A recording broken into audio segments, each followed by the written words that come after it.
Hi again, everybody. Today I would like to talk about the difference between law of attraction and law of assumption. They're both metaphysical terms. They call them laws, just because it's kind of like not so much a rule, but a concept to follow by. So a lot of people have heard of law of attraction. They've seen it in the book The Secret. It was on Oprah, that type of stuff, and that's the one they keep pumping out there. It's good up until a point, but I got to tell you the difference, which seems more effective and why, or maybe it's the way you're approaching it or thinking about it, because the approach in your head helps the visions and the basically the abundance come into your reality in different ways.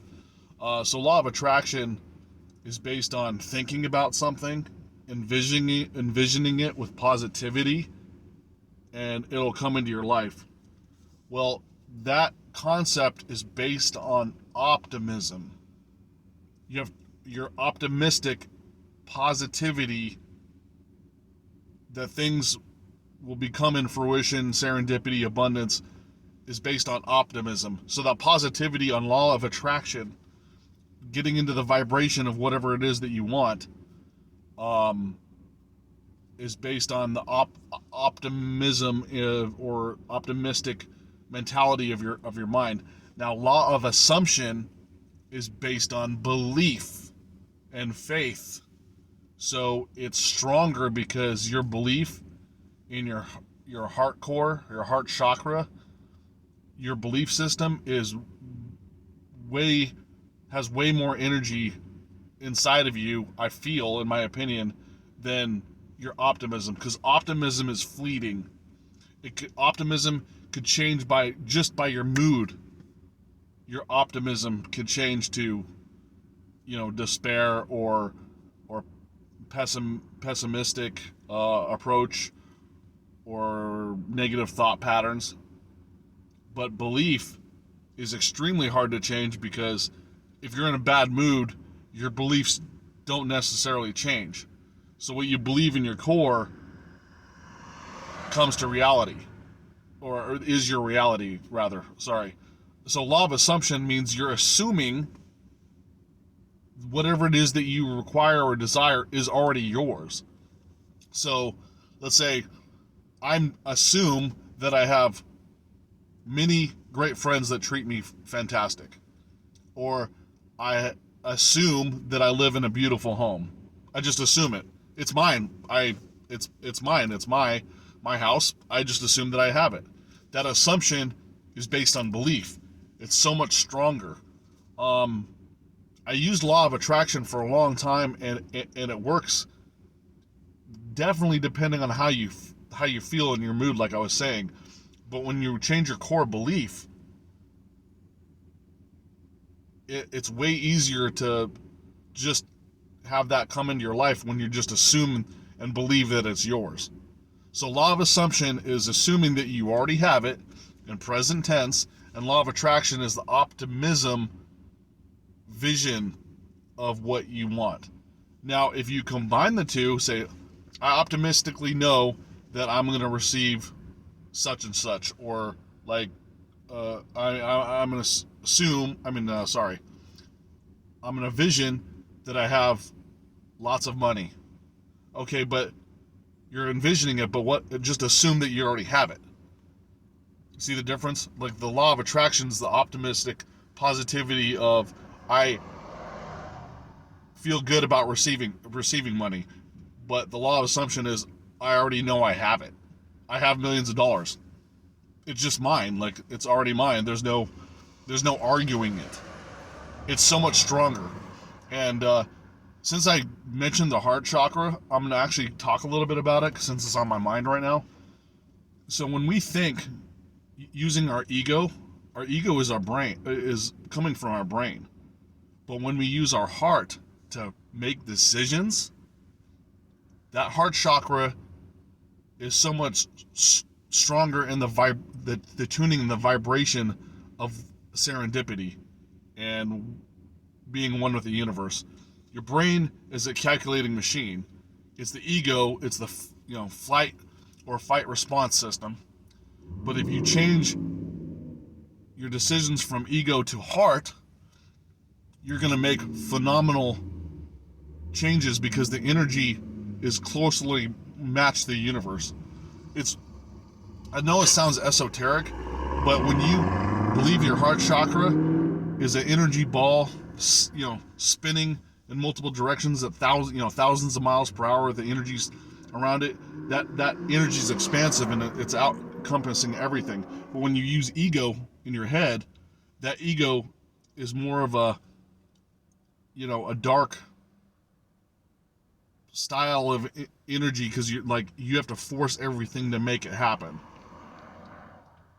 It's forcibly controlling everything. Your ego is good up to a point, but when you're making decisions and you're feeling thoughts about your family, you're feeling thoughts about your career or your health, you should be doing that from the heart chakra and not from the ego. Like, your ego tells you, oh, I'm going to go in the gym and get super strong and in shape because I'll look good and then people will like me. That's ego.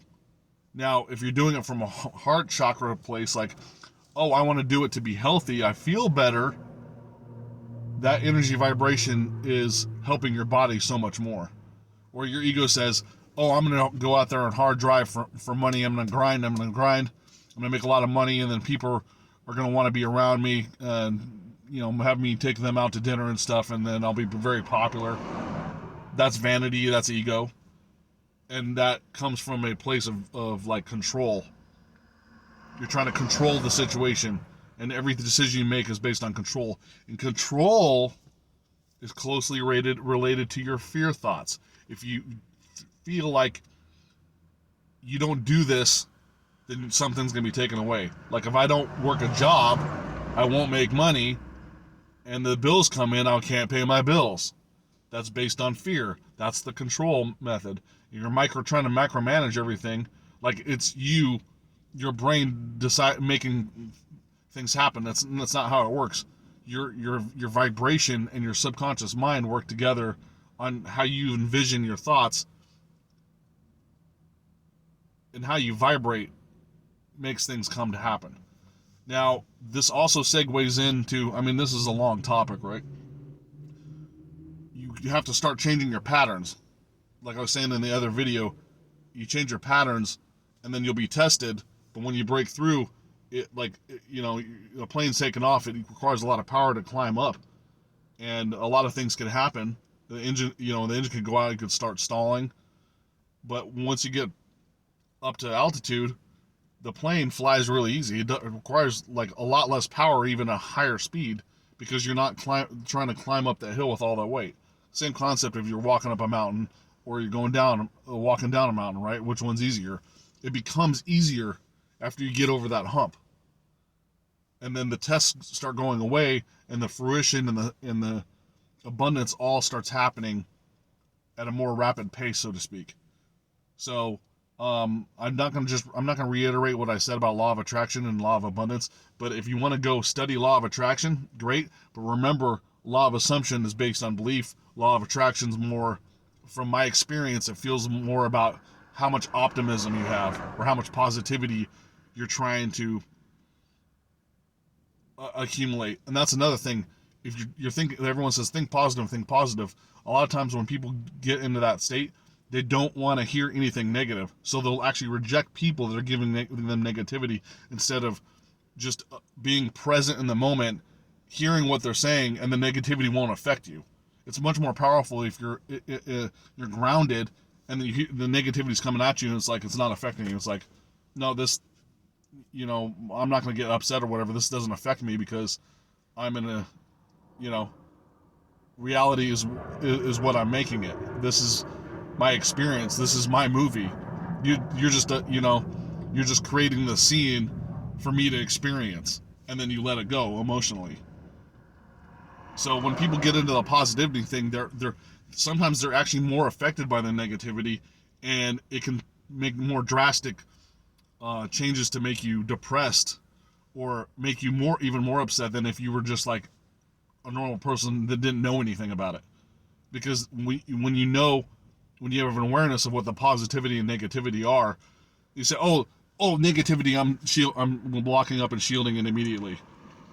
Then you're actually you're creating a separation of how energy works, and that's another topic I'll go into later because it's really hard to explain, and I'll have to like look at some notes to give you the exact details and the steps of how that happens. And energy is hard to talk about anyways because it's a invisible force that's affecting and creating everything. So I'll go into that in another video, and thanks for watching and have a nice day.